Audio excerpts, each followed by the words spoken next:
Hello యారు నమస్తే. ఈసారి మన హైదరాబాద్ అయితే బాగా మండిపోతుంది.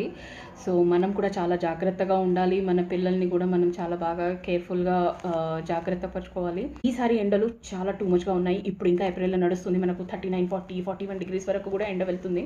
సో కొన్ని టిప్స్ అయితే నేను మీతో షేర్ చేసుకుంటున్నాను. ఇవన్నీ ఆల్మోస్ట్ అందరికీ తెలుసు, బట్ స్టిల్ కొన్ని అయితే మనము షేర్ కర్నాతో బంతా హై కదా. సో కొన్ని ఇంట్లో మట్టి కుండలు కంపల్సరీగా వాడండి. ఫ్రిడ్జ్ వాటర్ మీద డిపెండ్ అవ్వకండి, దానివల్ల హెల్త్ అయితే ప్రాబ్లం అవుతుంది. సో మట్టి వాటర్ తాగినందుకు మనకు హెల్త్ ఇష్యూస్ రావు, నీళ్లు తాగినందుకు సాటిస్ఫాక్షన్ ఉంటుంది. బయట ఫుడ్ అవాయిడ్ చేయండి. బయటికి వెళ్ళేటప్పుడు వాటర్ కానీ బటర్ మిల్క్ కానీ మీ తోడు తీసుకెళ్ళండి. కొంచెం పుదీనా కానీ తులసి ఆకులు కానీ ఎప్పుడు మీతో పెట్టుకోండి. ఎప్పుడైనా మీకు గొంతు చాలా ఎండిపోయినట్టు అనిపిస్తున్నప్పుడు కొంచెం ఆకు తిన్నారనుకోండి, కొంచెం రిలీఫ్గా ఉంటుంది. అది కాకుండా బయటకు వెళ్ళేటప్పుడు మాత్రం తప్పకుండా తల మీద ఏదో ఒకటి కప్పుకొని వెళ్ళండి. అంబ్రెల్లా కానీ క్యాప్ కానీ లేదా ఏదైనా క్లాత్ అలాంటి ఏదైనా ఒకటి కప్పుకొని వెళ్ళండి. సో ఇవి ఇంట్లో మాత్రం బ్యాంబూ రోల్ ఓవర్స్ వాడండి, చల్లగా